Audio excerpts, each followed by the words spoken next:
कमरे में एक अजीब सा सन्नाटा छाया हुआ था। बाहर रात और गहरी हो चुकी थी। खिड़की के बाहर हवा पेड़ों की सूखी शाखाओं से टकरा आ रही थी। कभी कभी ऐसा लगता जैसे कोई घर के बाहर खड़ा होकर धीरे धीरे चल रहा हो। अर्जुन अब भी चारपाई पर बैठा था। उसकी सांसें धीरे धीरे सामान्य हो रही थीं, लेकिन आंखों में डर अभी भी साफ दिखाई दे रहा था। दादाजी उसकी तरफ देख रहे थे। उनके चेहरे पर चिंता भी थी और बेचैनी भी। कुछ देर तक कमरे में कोई कुछ नहीं बोला। फिर दादाजी ने धीमी आवाज में पूछा, अर्जुन, मैंने तुमसे कुछ पूछा था। अर्जुन ने धीरे से सिर उठाया। उस तीसरी तस्वीर में आखिर किसकी तस्वीर थी? यह सवाल सुनते ही अर्जुन के चेहरे का रंग फिर उड़ गया। उसके हाथ हल्के हल्के कांपने लगे। कमरे की हवा जैसे अचानक और भारी हो गई। कुछ सेकंड तक वह चुप बैठा रहा। फिर कांपती हुई आवाज में बोला, तो दादाजी। हाँ बेटा, बोलो, किसकी थी वो तस्वीर? दादाजी, वो तस्वीर। वो बोलते बोलते रुक गया, जैसे उस तस्वीर को याद करना भी उसके लिए मुश्किल हो रहा हो। दादाजी चुपचाप उसकी तरफ देखते रहे। आखिरकार अर्जुन ने हिम्मत जुटाई। दादाजी, उस तीसरी तस्वीर में। उसने एक गहरी सांस लिया। तो दादाजी, उस तीसरी तस्वीर में मुकेश की तस्वीर थी। कमरे में अचानक ऐसा सन्नाटा छा गया जैसे समय ही रुक गया हो। बाहर चल रही हवा की आवाज तक सुनाई देना बंद हो गई। दादाजी की आंखें फैल गईं। उनके चेहरे पर साफ हैरानी दिखाई देने लगी। क्या मुकेश की? हाँ दादाजी, वो तस्वीर मुकेश की ही थी। दादाजी कुछ पल तक उसे देखते रहे, जैसे उन्हें यकीन ही नहीं हो रहा हो। पहली दो तस्वीरें देखकर मुझे अजीब लगा था, लेकिन जब मैंने तीसरी तस्वीर देखी। उसकी आवाज फिर धीमी पड़ गई। वो मुकेश की थी दादाजी। वही चेहरा, वही कपड़े, वही मुकेश जिससे मैं अभी कुछ देर पहले बात करके आया था। अर्जुन ने अपना सिर पकड़ लिया। अगर तस्वीर में मुकेश था तो फिर मैं उसके घर में किससे मिलकर आया था? उसकी यह बात सुनकर दादाजी का चेहरा और गंभीर हो गया। कमरे में फिर कुछ देर तक सन्नाटा पड़ गया। सिर्फ रात की हल्की रोशनी खिड़की से अंदर तक आ रही थी। अर्जुन के हाथ अब भी कांप रहे थे। उसके दिमाग में बार बार वही सवाल घूम रहा था। अगर तस्वीर में मुकेश था तो मेरे सामने बैठा व्यक्ति कौन था और मुझसे बात कौन कर रहा था? दादाजी धीरे धीरे चारपाई से उठे और वे खिड़की के पास जाने लगे।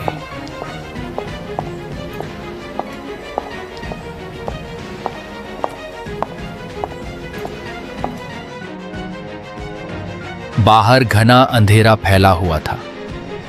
कुछ देर तक वे बिना कुछ बोले उसी अंधेरे को देखते रहे। ऐसा लग रहा था जैसे वे किसी बहुत पुरानी बात को याद करने की कोशिश कर रहे हों। अर्जुन ने उनकी तरफ देखा। दादाजी, क्या हुआ आपको? लेकिन दादाजी ने कोई जवाब नहीं दिया। आखिर इस गांव में हुआ क्या था? इस बार दादाजी ने धीरे धीरे उसकी तरफ देखा। उनकी आंखों में एक अजीब सी उदासी थी। कुछ कहानियां ऐसी होती हैं बेटा, जिन्हें लोग भूल जाना चाहते हैं, लेकिन वो कहानियां कभी खत्म नहीं होती। कैसी कहानी दादाजी? अर्जुन चुपचाप सुनता रहा।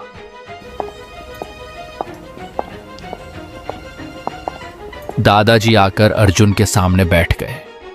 उन्होंने एक गहरी सांस ली। अर्जुन, आज जो कुछ तुमने देखा है उसकी शुरुआत आज से नहीं हुई थी। अर्जुन ध्यान से सुनने लगा। दादाजी की आवाज अब धीरे धीरे अतीत में उतर रही थी। भानपुर गांव। रात का समय था और चारों तरफ गहरा सन्नाटा पसरा हुआ था। दूर दूर तक सिर्फ लालटेन की हल्की रोशनी दिखाई दे रही थी। हवा धीरे धीरे बह रही थी और कहीं कहीं कुत्तों के भौंकने की आवाज सुनाई दे रही थी। उसी गांव में दो ऐसे दोस्त रहते थे जिनकी दोस्ती की मिसाल पूरा गांव दिया करता था, राम प्रसाद और रघुनाथ। बचपन से दोनों साथ बड़े हुए थे। रात होते ही दोनों अक्सर गांव के बाहर चाय की दुकान में बैठकर चाय पीते पीते घंटों बातें किया करते थे। राम प्रसाद, पता है, उम्र कितनी भी बढ़ जाए लेकिन ये रात की चाय और तेरे साथ की बातें कभी पुरानी नहीं होती। राम प्रसाद मुस्कुरा पड़े। तभी दूर से एक अजीब सी आवाज सुनाई दी। सब लोग हैरान हो गए। अरे भाई, ये कैसी अजीब आवाज थी? शायद कोई जानवर की आवाज हो सकती है, वरना ये किसी आदमी की आवाज नहीं लगती। टपरी पर एक पल के लिए सन्नाटा छा गया। चाचा, मुझे लगता है कि ये कोई भूत या प्रेत की आवाज थी। आजकल मेरा भी तबीयत थोड़ा ठीक नहीं लगता है। कुछ दिनों से मुझे भी कुछ अजीब सा महसूस हो रहा है। राम प्रसाद, तुझे कभी ऐसा लगता है कि कुछ रातें बाकी रातों से अलग होती हैं? राम प्रसाद ने उनकी तरफ देखा। मतलब क्या है इसका? पिछले कुछ दिनों से अजीब सा लग रहा है, जैसे कोई दूर से हमें देख रहा हो। धीरे धीरे तेरी उम्र बढ़ रही है, इसलिए ऐसे ख्याल आते हैं। हो सकता है, लेकिन कल रात जब मैं घर जा रहा था तब मुझे साफ लगा कि मेरे पीछे कोई चल रहा था। फिर क्या हुआ? मैं रुका तो कदमों की आवाज भी रुक गई। मैंने पीछे देखा, लेकिन वहां कोई नहीं था। राम प्रसाद अब थोड़ा गंभीर हो गए।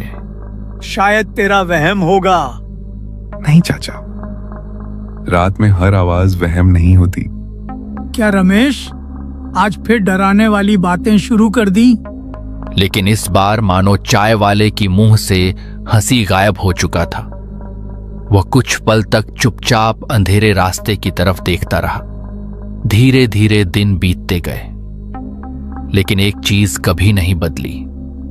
हर रात खाना खाने के बाद राम प्रसाद और रघुनाथ गांव के बाहर की चाय की दुकान पर जरूर मिलते।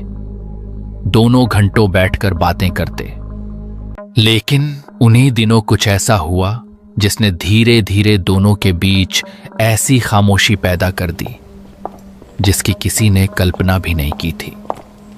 एक रात रघुनाथ चाय की दुकान पर पहले से बैठे थे।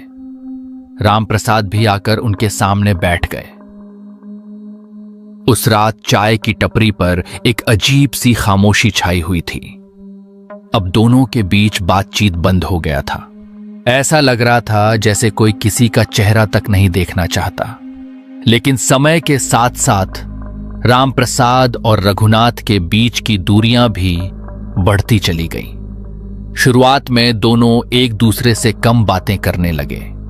फिर हाल ऐसा हो गया कि अगर रात के समय रास्ते में आमना सामना भी हो जाता तो दोनों बिना कुछ कहे अपना चेहरा दूसरी तरफ घुमा लेते। गांव वाले भी हैरान थे। जिस दोस्ती की मिसाल पूरे भानपुर में दी जाती थी, आज वही दोस्ती पूरी तरह टूट चुकी थी।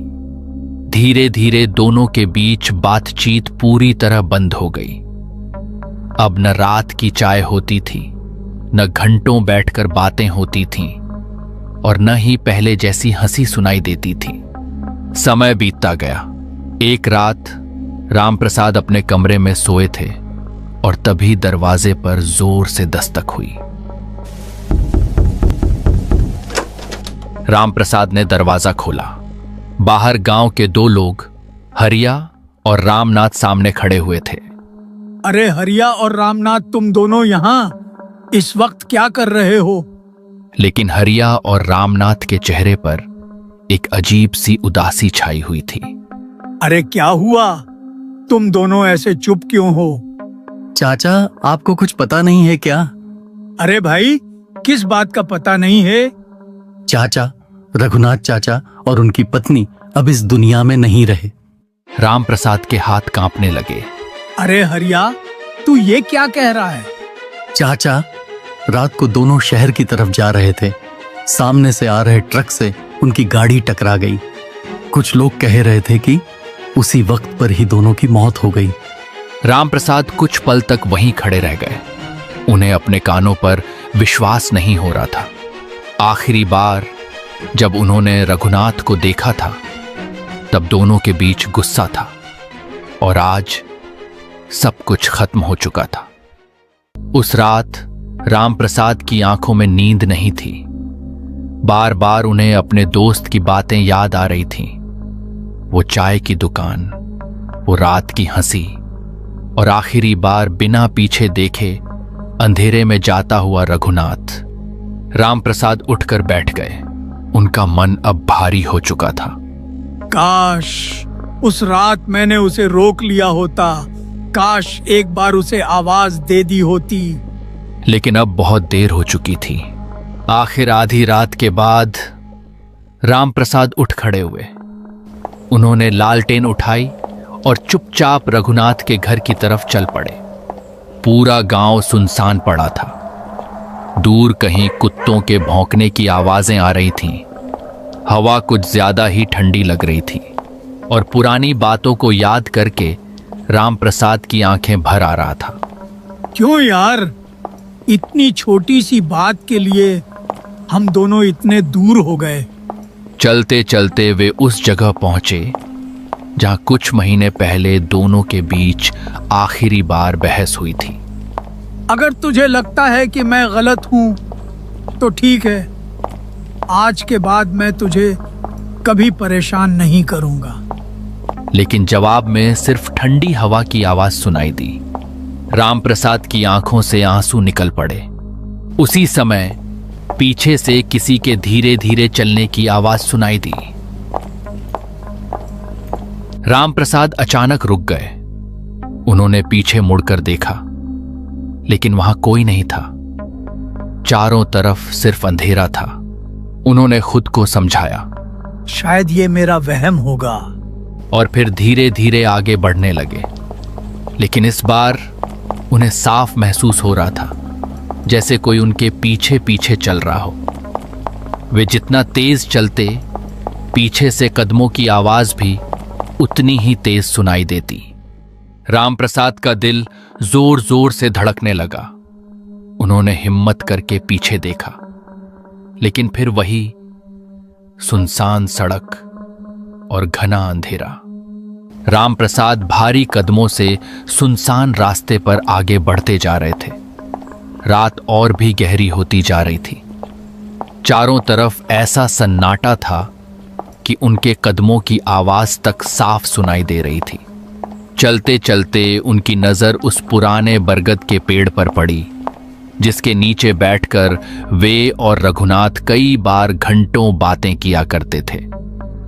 रामप्रसाद कुछ पल के लिए वहीं रुक गए। उनकी आंखों के सामने पुरानी यादें घूमने लगीं। उस रात उन्हें हर चीज अजीब लग रही थी। ठंडी हवा के बावजूद उनके माथे पर पसीना था। बार बार ऐसा महसूस हो रहा था जैसे कोई दूर से उन्हें देख रहा हो। बस कांपते कदमों से आगे बढ़ते रहे और कुछ देर बाद वे रघुनाथ के घर पहुंच गए। दरवाजा अंदर से बंद था। दरवाजा खोला, सामने मुकेश खड़ा हुआ था।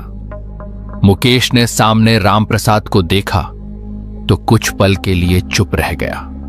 उसकी आंखें लाल थीं, चेहरा उतरा हुआ था और ऐसा लग रहा था जैसे पिछले कई घंटों से उसने ठीक से किसी से बात तक नहीं की थी।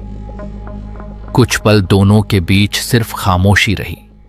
दादाजी, आप इतनी रात को, इस समय आपको अकेले यहां आने की क्या जरूरत थी? रामप्रसाद ने भारी मन से उसकी तरफ देखा। बेटा घर में बैठा था, लेकिन मन बिल्कुल नहीं मान रहा था। बार बार तेरे दादाजी का चेहरा आंखों के सामने घूम रहा था।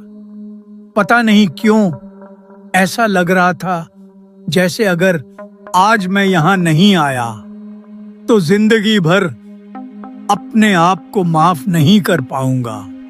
मुकेश कुछ देर तक चुप रहा, फिर धीरे से दरवाजे से हट गया।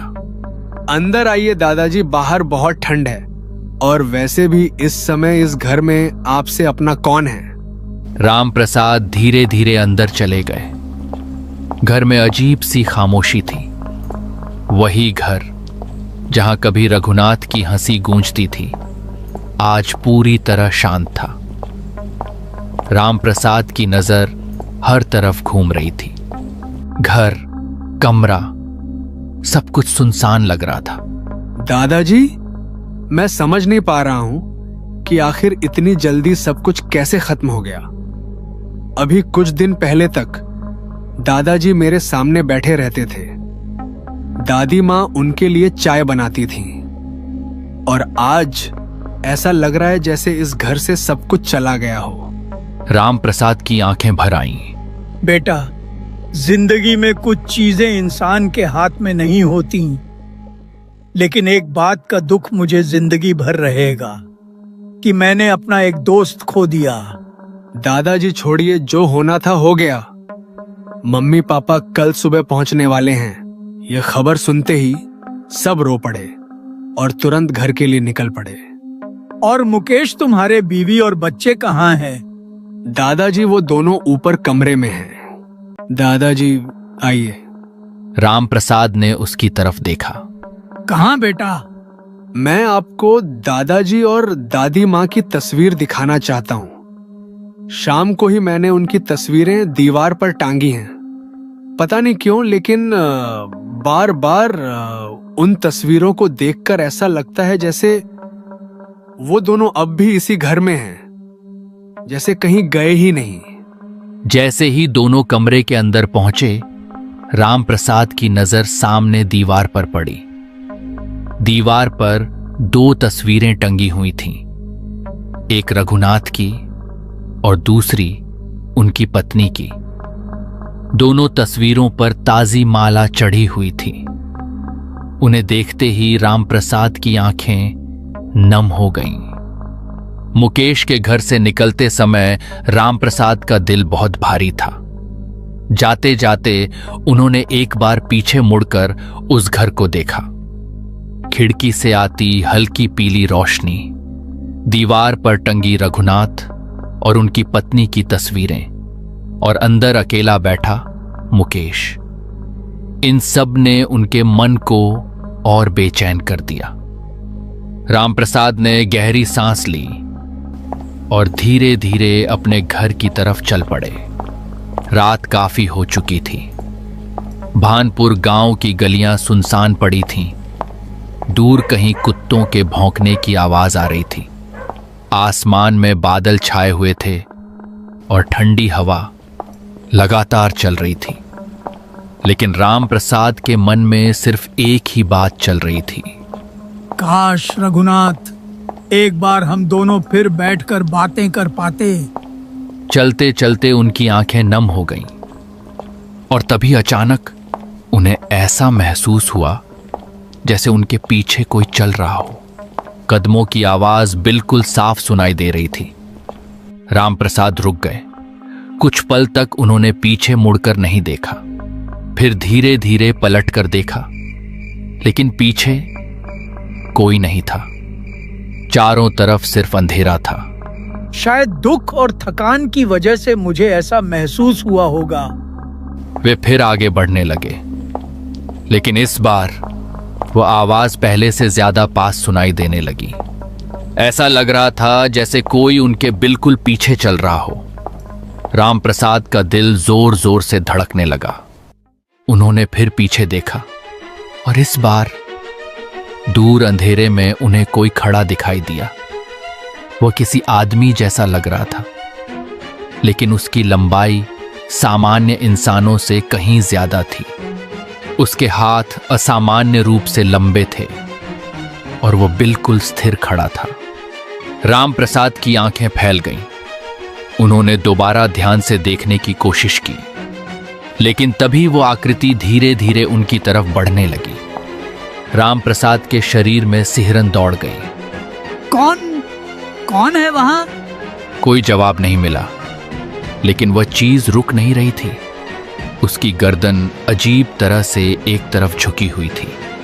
अचानक वह चीज पूरी रफ्तार से रामप्रसाद की तरफ दौड़ पड़ी।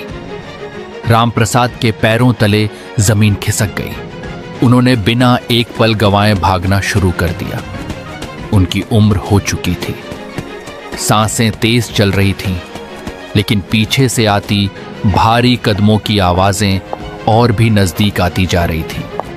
रामप्रसाद की हिम्मत जवाब देने लगी। एक बार उन्होंने पीछे मुड़कर देखा और उनकी चीख निकल गई, क्योंकि वह चीज अब पहले से बहुत पास थी।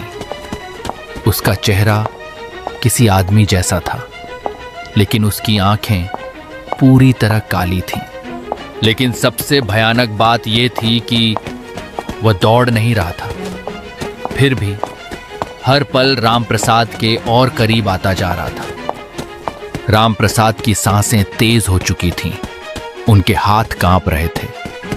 उम्र की वजह से उनके कदम लड़खड़ाने लगे थे, लेकिन डर ने उनके अंदर जाने कहां से ताकत भर दी थी। हे भगवान, ये क्या है?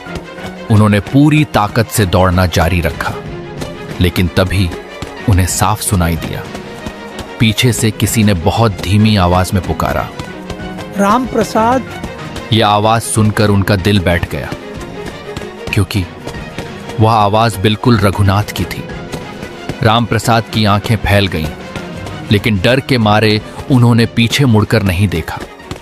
वे बस भागते रहे और आखिरकार में भागते भागते घर पहुंचा और दरवाजा बंद कर दिया।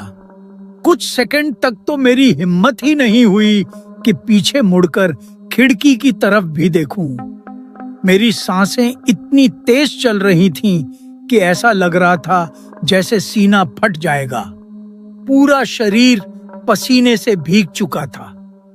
मैं वहीं दरवाजे के पास जमीन पर बैठ गया और बस एक ही बात बार बार मेरे दिमाग में घूम रही थी, वो चीज आखिर थी क्या? लेकिन दादाजी, मुकेश का क्या हुआ? दादाजी कुछ पल तक चुप रहे। बेटा, उस रात के बाद न जाने क्यों मुझे हर समय मुकेश की चिंता सताने लगी थी। शुरू शुरू में सब ठीक लग रहा था, लेकिन धीरे धीरे मैंने महसूस किया कि मुकेश पहले जैसा नहीं रहा था। अर्जुन ध्यान से उनकी बातें सुन रहा था। पहले जो लड़का गांव के लोगों से हंसकर बात करता था, वह धीरे धीरे सबसे दूर रहने लगा। कई कई दिनों तक वह घर से बाहर नहीं निकलता था। अगर कोई उससे बात भी करता तो बस मुस्कुराकर बात टाल देता। लेकिन दादाजी, उसकी पत्नी तो उसके साथ थी ना? रामप्रसाद की आंखों में उदासी उतर आई। थी बेटा, लेकिन ज्यादा समय तक नहीं। गांव के लोग तरह तरह की बातें करने लगे थे। कहते थे कि रात में मुकेश अपने कमरे में किसी से बातें करता है। कभी कभी जोर जोर से हंसता था और कभी ऐसा लगता था जैसे किसी से झगड़ रहा हो। लेकिन जब उसकी पत्नी कमरे में जाती तो वहां कोई नहीं होता था। धीरे धीरे उसकी पत्नी भी डरने लगी थी। कहते हैं कई रातों में उसने मुकेश को खाली दीवार के सामने खड़े होकर बातें करते देखा था। और एक रात वह डर के मारे घर छोड़कर चली गई। एक दिन मुझे अचानक गांव के कुछ लोगों से एक खबर सुनने को मिली। क्या खबर था दादाजी? उन्होंने कहा कि मुकेश के अपने घर की छत से गिरने के कारण उसका जान चला गया। क्या? हाँ बेटा, उस दिन से उस हवेली पर कोई नहीं रहता। गांव की कुछ लोग कहते हैं कि रात में वहां किसी लड़की की अजीबोगरीब आवाज सुनाई देता है। ये सुनते ही मानो अर्जुन के पैर के नीचे जमीन धंस गया। दादाजी, आखिर वो लड़की कौन थी? वह तो मुझे भी पता नहीं है बेटा। आखिर वह लड़की कौन थी? दोस्तों, आपको हमारी वीडियो कैसी लगी कमेंट में जरूर बताना। और हाँ, एक बात भूल गया, वीडियो को लाइक, शेयर एंड हमारे चैनल को सब्सक्राइब जरूर करना।